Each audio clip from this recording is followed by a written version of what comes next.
BRICS neles. Fátima aqui, ó, veta a PL da devastação.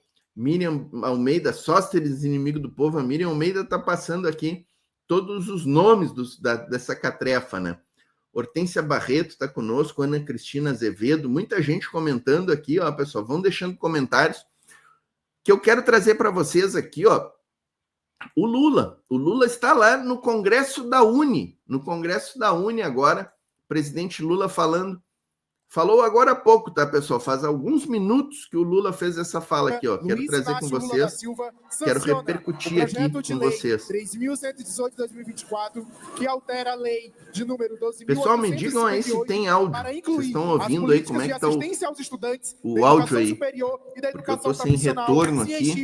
Deixa eu ver, deixa eu botar o fone aqui. Para o recebimento deixa eu ver se tá saindo direitinho o áudio. Social. E a lei tá. número 14.914 para dispor sobre a aplicação de receitas para o atendimento a estudantes beneficiados por políticas de ações afirmativas de reserva de vagas da educação superior e da educação profissional, científica e tecnológica pública federal.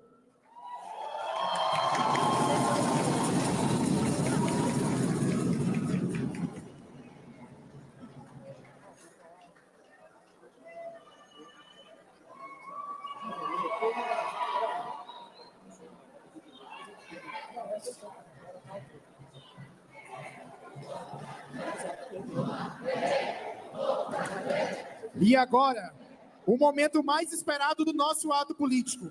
É com muita honra que a União Nacional dos Estudantes convida para fazer o seu pronunciamento o presidente da República, Luiz Inácio Lula da Silva!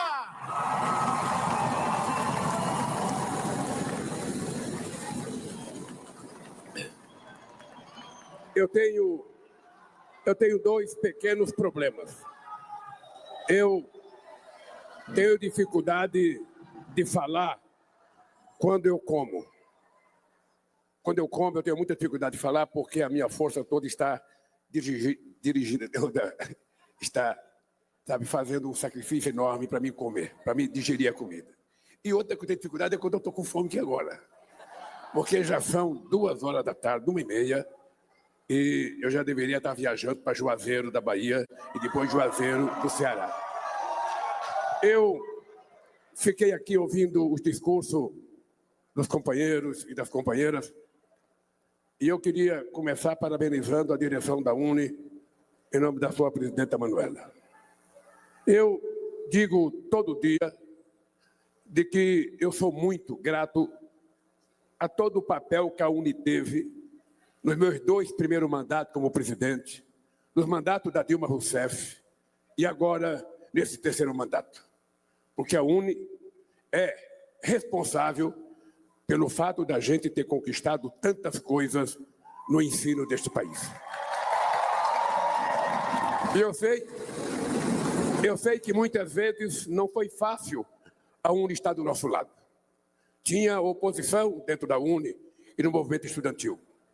E muita gente achava que algumas coisas que a gente queria fazer na universidade, e eu lembro do Reúne, tinha um certo tipo de estudante, normalmente, certamente nenhum está aqui, que achava que a gente aumentar de 12 para 18 alunos, em média, numa classe, nós íamos piorar a qualidade de ensino.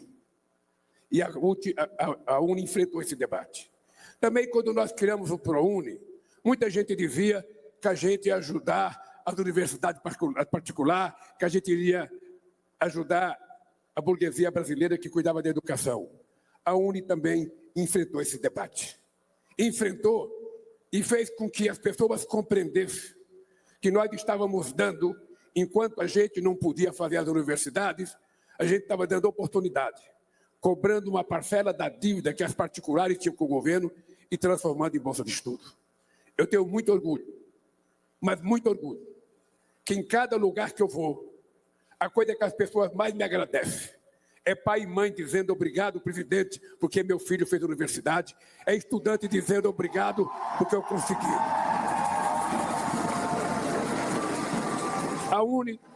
A UNE também me ajudou muito quando nós resolvemos fazer com que o FIES funcionasse de verdade. O FIES não foi criado no meu governo. O FIES já existia. Qual era o problema do FIES? É que quando o estudante ia na Caixa Econômica Federal pedir um crédito para ele estudar, a Caixa Econômica pedia um fiador. E quem é que quer ser fiador de estudante? Quem quer? Na fábrica, quando a gente vai precisar de um fiador, você chega num amigo teu, companheiro, eu estou mudando de casa, eu fui despejado de outra casa, você não quer ser meu fiador?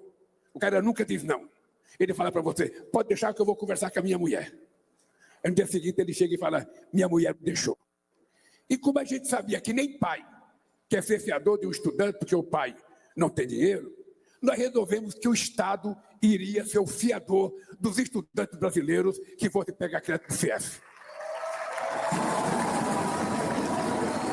Essas coisas não foi pouco, porque em poucos anos nós dobramos o número de universidades, o número de estudantes nas universidades brasileiras, de 3,5 milhões, hoje com quase 9 milhões de estudantes na universidade.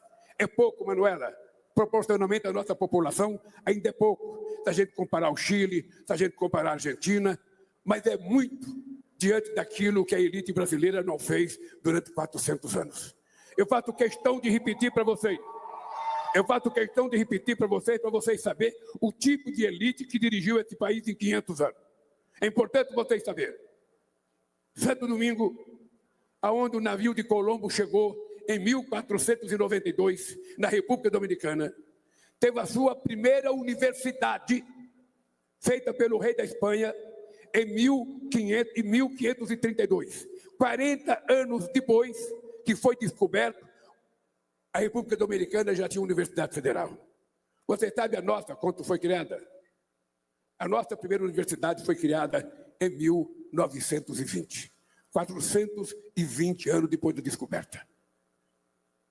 Me parece que fica clara a diferença do avanço de outros países com relação ao Brasil, porque me parece que a elite brasileira achava que índio não precisava estudar, que escravo não precisava estudar, e que os bancos pobres tinham que cortar cana também. E eles não perceberam que isso levava o Brasil a um atraso que nós somos vítimas até hoje. Vocês pensam que eu tenho orgulho? Eu não tenho orgulho de dizer para ninguém que eu não tenho diploma universitário. Isso não é motivo de orgulho para alguém dizer, mas eu não tenho diploma universitário.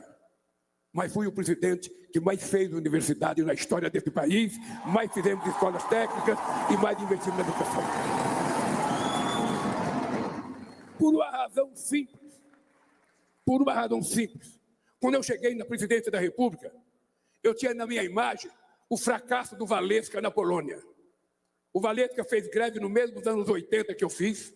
Enquanto a gente fazia greve na Volkswagen, na Mercedes e na Ford, ele fazia greve no estaleiro de Gdansk. Pois bem, Walesa foi eleito presidente da Polônia, apoiado pela elite internacional, aqueles que queriam derrubar o comunismo. Ele foi eleito. 4 anos depois, ele foi candidato à reeleição. Teve 0,5% de voto. E eu tinha medo, será que a gente vai conseguir governar esse país? Será que a gente vai conseguir fazer aquilo que a gente mesmo reivindica? Porque o desafio para nós da esquerda, para nós progressistas, para nós democratas, o nosso papel não é atender os outros, é atender a nossa própria reivindicação. É saber se a gente é capaz de fazer aquilo que nós reivindicamos dos outros. Esse era o meu desafio. E é por isso que eu comecei a fazer universidade, fazer extensões universitárias, e é por isso que nós começamos a fazer institutos federais. Agora, quando terminar o meu mandato em 2026, nós vamos ter 782 institutos federais espalhados por esse país. E ainda é pouco. Em 100 anos, a elite brasileira fez 140. E nós, em pouco mais de 15 anos, vamos fazer 3 vezes o que eles fizeram num século. E ainda é pouco. Por isso eu queria dizer para vocês, uma coisa que você tem que ter claro, eu fico ouvindo o discurso, mas eu quero que nós pensemos estrategicamente o que a gente quer desse país. Vocês precisam lembrar que a esquerda toda que está aqui não tem mais que 140 deputados no Congresso Nacional, de 513 deputados. Você tem que lembrar disso. Você tem que lembrar que nós devemos ter 12 senadores em 81. E para a gente aprovar alguma coisa, você tem que ter pelo menos metade. Por que eu estou dizendo isso? Porque é preciso a gente transformar o nosso sonho, os nossos desejos, em ação. É preciso o PT se perguntar por que o PT é capaz de eleger um presidente da República 5 vezes, Lula e Dilma, e só fez 70 deputados federais. Por que o PCdoB fez tão poucos deputados federais? Por que o PSB fez tão poucos deputados federais? Nós achamos que o nosso discurso é o verdadeiro. Será que o povo está nos compreendendo? Será que o povo está nos entendendo?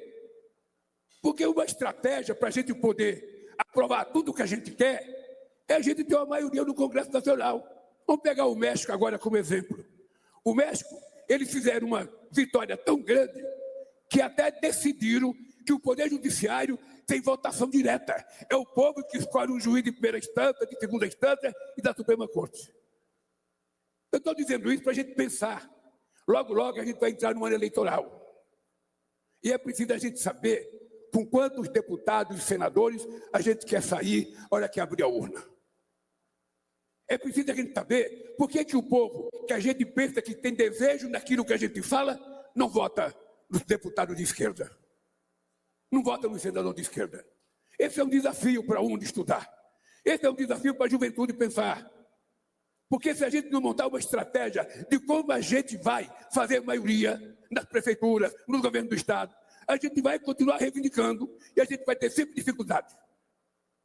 Isso é importante. Eu não estou falando apenas para os partidos de esquerda, não. Eu estou falando para aquele que não tem partido. Eu aprendi muito cedo que não tem nada mais ignorante do que você dizer que não é político. Não tem nada mais pobre do que você dizer, eu não sou político, porque nós somos políticos no dia que nascemos. Quando você chora, você está fazendo política. Quando você quer comer, você está fazendo política. E é importante que a gente transforme essa coisa que é da natureza em coisas pensadas, estrategicamente pensadas. Então é importante, companheiro, você ter consciência. Vocês tiveram no governo do Lula e no governo da Dilma uma coisa que nenhum outro estudante teve na história desse país. Nenhum outro estudante. Porque, veja, não era possível, eu disse para o Camilo, quantos ministros da educação vieram falar num congresso da UNE? Quantos presidentes vieram no congresso da UNE? Eles não vão, porque tem medo. E não atende sequer reitores. A reitora sabe de que nem ministro da educação e nem presidente, se não somos nós, não recebe reitor, com medo de reivindicação. Pois eu queria dizer para vocês, reivindique, enquanto é tempo de reivindicar, porque a gente pode fazer com que as coisas aconteçam nesse país. Eu estava no final do meu primeiro mandato, em 2010, em Caruaru, inaugurando a Faculdade de Medicina. E estava lá o companheiro da UNE, o presidente da UNE, que eu não estou vendo ele aqui, o ex-presidente da UNE. Não, não é o Peta, não. Não é o Peta, não. É o... Bem, e ele falou assim para mim, ô Lula, eu não tenho mais do que reivindicar. Você já atendeu tudo. Eu falei, pelo amor de Deus, não diga isso publicamente. Prepara uma nova pauta de reivindicação. Porque enquanto a gente estiver lá, é a chance que a gente tem de transformar as coisas que a gente acha que é bom em realidade. E a gente só pode transformar se a gente for governo. Se a gente não for governo, a gente não consegue transformar. Então é importante que vocês, ao saírem daqui, comecem a pensar que Brasil que vocês querem a partir de 2026. Que Brasil que vocês querem. E não adianta. A gente tem que conversar muito com a juventude. Porque a juventude ela é muito vulnerável à chamada máquina das empresas digitais. Ela é muito vulnerável. E é importante que ela consiga aprender a distinguir a mentira da verdade. Porque tem muito mais mentira do que verdade. E se a juventude não estiver ligada nessa luta, se a juventude não estiver disposta a não repassar bobagem e a tentar fazer com que as pessoas recebam apenas coisas que sejam importantes, a gente vai fazer uma eleição com base numa guerra da inteligência artificial, e a gente sabe que o resultado pode ser nefasto, pode acontecer no Brasil, o que aconteceu nos Estados Unidos, o que aconteceu na Argentina. E nós não queremos eleger ninguém via inteligência artificial. Nós queremos eleger via inteligência humana, via compromisso de luta. Eu não quero uma sociedade de algoritmos. Eu quero uma sociedade de humanista. Eu não quero que a pessoa pense com o dedo. Eu quero que a pessoa pense com a cabeça. Eu quero que a pessoa pense com o coração. Porque nós precisamos recuperar o humanismo para o ser humano. Nós precisamos recuperar a fraternidade. Nós precisamos recuperar o companheirismo. Nós precisamos recuperar a solidariedade. Nós precisamos aprender a voltar a viver em comunidade e sair do isolamento que a gente fica com o nosso celular. O celular é o amigo da cabeceira da cama de muita gente. O celular é o amigo da cabeceira quando você acorda e quando você deita, quando você está almoçando, quando você vai no banheiro. É importante a gente aprender a construir companheiro de verdade, de carne e osso. É importante a gente saber que tem muita gente precisando de vocês. Eu tenho saudade do Projeto Rondon, Manuela. Eu tenho saudade do Projeto Rondon. Eu tive o prazer de, no meu primeiro mandato, a UNE ainda fazer o Projeto Rondon. E eu acho que vocês da UNE poderiam fazer um projeto periferia. Eu acho que a UNE deveria montar equipes de estudantes para visitar as periferias, para conversar com a juventude que não teve chance de estudar, para tentar mostrar que vocês estão do lado deles, que vocês não são uma coisa alheia a eles. É preciso a gente acreditar de que a gente tem chance de mudar de verdade. Eu estava vendo as pessoas dizerem, minha água, meu amor. Eu estava pensando o que ia falar para vocês, e como todo mundo falou de soberania, eu falei, mas não falar soberania, mas eu vou falar. Não pense que eu não vou falar, que eu vou falar. Eu só queria chamar a atenção da forma mais carinhosa possível. Nós, se quisermos mudar o Brasil, para colocar em prática aquilo que a gente pensa, nós vamos ter que mudar de atitudes. É preciso a gente trabalhar um pouco mais. É preciso a gente se dedicar a saber o que a gente vai querer. O debate não pode ser só dentro da universidade. O debate tem que sair da universidade e para a rua. Então eu fico imaginando o papel que milhares de jovens como vocês, com muito conhecimento, com muita cultura, podem fazer tentando ajudar a politizar a sociedade brasileira um pouco mais, porque senão ela será enganada pelos mentirosos. Essa era a primeira coisa que eu queria dizer para vocês. Enquanto eu for presidente, Manuela, não tenha medo de fazer pauta de reivindicação, não tenha medo de cobrar, não tenha medo de nos convidar, que nós não deixaremos de visitar os congressos de vocês. A segunda coisa é a questão da soberania desse país. Todo mundo aqui sabe que eu nasci na política fazendo greve. E quando a gente faz greve, a gente faz acordo. Você faz uma greve para conquistar uma coisa. Se você não tem força para conquistar tudo que você quer, você é obrigado a fazer negociação.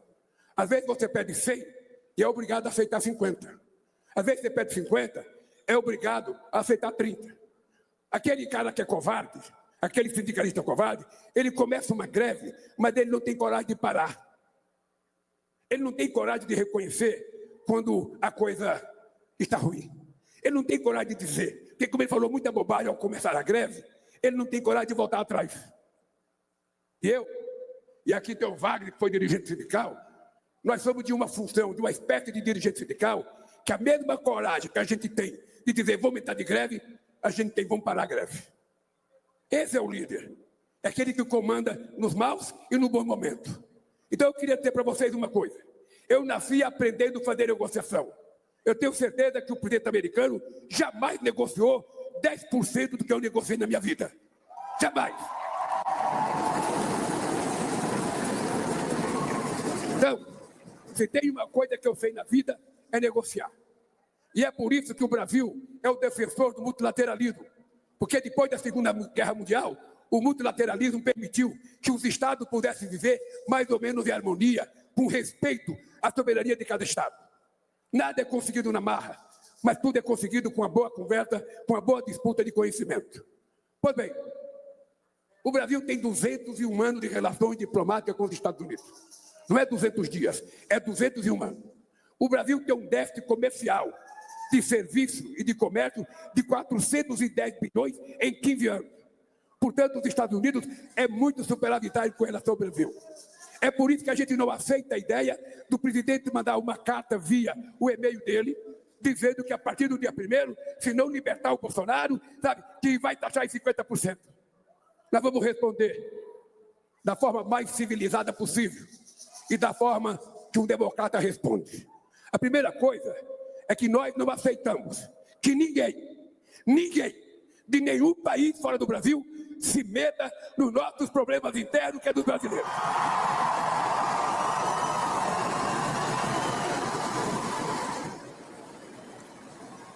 É a primeira vez na história desse país que nós temos 3 generais de 4 estrelas presos.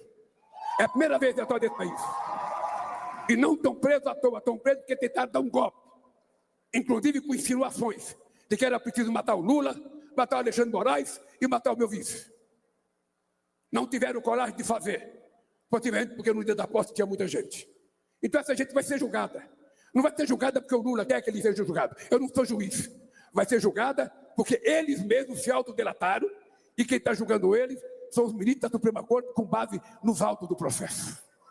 E eu disse ontem para a imprensa, se o Trump morasse no Brasil e ele tentar fazer aqui no Brasil o que ele fez no Capitólio, certamente ele também estava julgado e poderia ser preso. Certamente. Baita fala do Lula, hein? Baita fala. A segunda coisa, além de pedir de forma desrespeitosa que a gente não mexesse com o Bolsonaro, que ele não é amigo do Bolsonaro, ele disse na televisão ontem.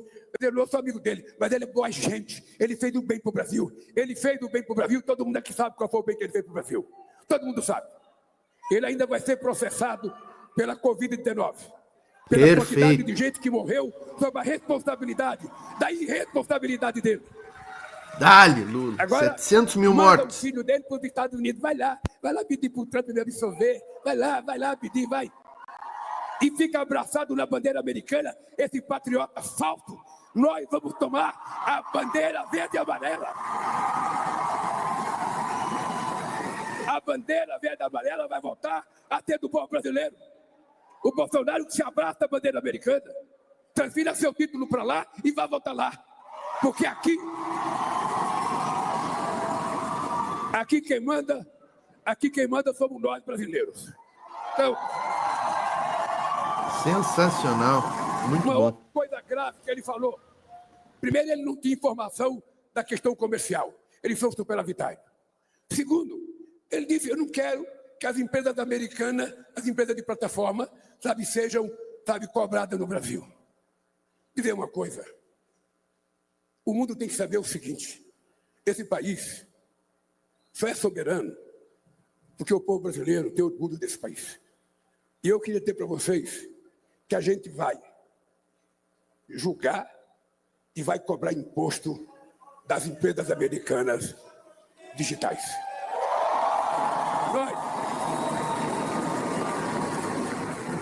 Nós não aceitamos que, em nome da liberdade de expressão, você fique utilizando para fazer agressão, para fazer mentira, para prejudicar, violência contra a criança, ódio entre as crianças, violência contra as mulheres, violência contra os negros, violência contra LGBTQIA+, ou seja, tudo que é tipo de violência. Aqui a gente não vai permitir, porque o dono do Brasil é o povo brasileiro e nós não vamos permitir que as nossas crianças sejam vítimas de coisas que não estão sob o nosso controle. Então é importante, companheiros, ter em conta, eu sou um cara que gosta de negociar. Esse ano, nesses 2 anos, eu já tive reunião com 54 países da União Africana, eu já tive reunião com todos os países da União Europeia, eu já tive reunião com a China, com o Japão, com o Vietnã, já me reuni com toda a América Latina, já me reuni com todo o Caribe, vou em outubro para a ASEAN, já fizemos o melhor G20 do mundo, já fizemos o melhor BRICS do mundo, vamos fazer a melhor COP30 do mundo e vamos aprovar. Vamos testar se os dirigentes atuais acreditam ou não na ciência de que o mundo está com um problema sério de sobrevivência. Vamos ver se eles acreditam ou não na ciência. Porque essa COP aqui, essa COP que o Brasil vai fazer, vai ser feita no coração da Amazônia. Porque tem muita gente que fala da Amazônia no exterior, mas ele não leva em conta que embaixo de cada copa de asa tem um seringueiro, tem um extrativista, tem um indígena, tem um pescador, tem um pequeno trabalhador rural que precisam sobreviver. Eles que paguem para a gente poder manter a nossa floresta em pé, porque a deles eles já derrubaram, a deles eles já queimaram. Então nós não aceitamos que ninguém venha nos dar lição. Conselho a gente até aceita, mas lição nós não aceitamos. Gente, por último, perfeito. Por último, eu queria dizer para vocês. Por isso eu queria dizer para vocês. Nós estamos com muita tranquilidade. O meu vice-presidente e o ministro das Relações Exteriores estão negociando há mais de 2 meses. Desde aquela primeira taxação de 10%, nós temos uma equipe de negociação. Alckmin e Mauro Vieira. Dia 16 de maio, a gente mandou uma carta para a equipe dos Estados Unidos, uma carta com as coisas que nós achávamos que poderia ser feito acordo. Não recebemos nenhuma resposta. A resposta que nós recebemos foi a matéria publicada no jornal, no e-mail dele, no zap dele, no portal dele, porque ele não se dignou sequer a mandar uma carta como a gente manda para o presidente da República. E nos intimando. A carta não fala em negociação. A carta é o seguinte, ou dá ou desce. É essa a lógica da carta. Ou libera o Bolsonaro, porque o filho dele está aqui me enchendo o saco. Liberta meu pai, liberta meu pai, liberta meu pai.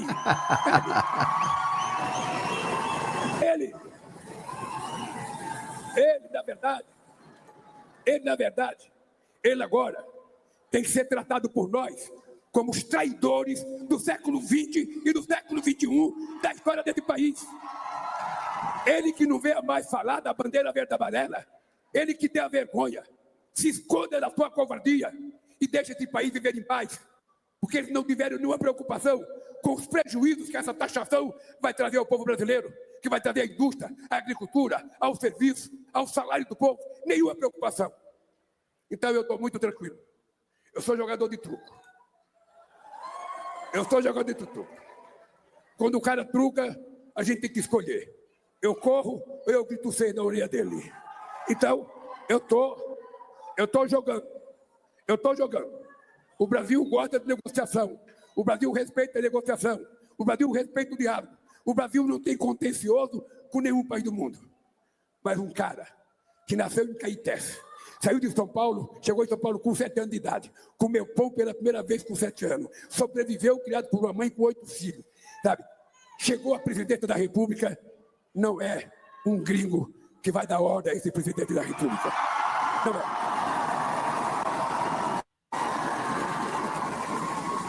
é. Eu tenho um patrono nesse país. Eu sei a quem eu devo respeitar nesse país. Eu sei quem é que manda nesse país.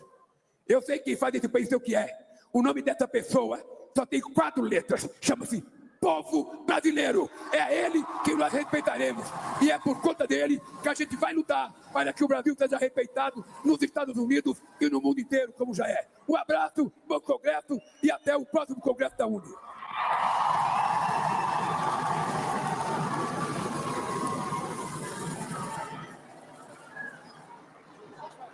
Este ato está encerrado.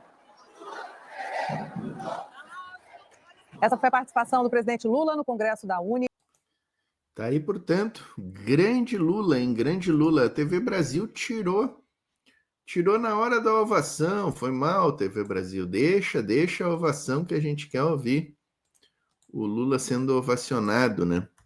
Grande discurso do Lula, hein? Agorinha há pouco, um discurso que aconteceu há alguns minutos atrás. Estamos trazendo quentinho aqui na Voz Trabalhadora, no Giro de Notícias do Thiago Suma. 661 ao vivo agora, tá, pessoal? 661. Quem não deixou a curtida ainda, deixa a sua curtida. Quem não está inscrito no canal, se inscreva. O algoritmo tá azeitadinho no horário do Suma, bombando.